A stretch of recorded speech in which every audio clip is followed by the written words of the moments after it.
পড়ে থাকার কথা ছিল, এখনো মরিস নাই। আমাদের মান ইজ্জত নষ্ট না করে তুই মরবিও না। কি ব্যাপার, আপনারা আমার বউরে বকাঝকা করতেছেন কেন?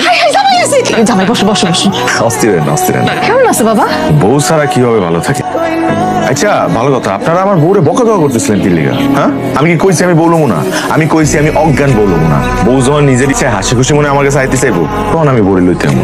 আচ্ছা আপনারা কিন্তু ভুলেও আমার বউরে আর বকাঝকা করেন না, সাবধান করে দিয়ে গেলাম।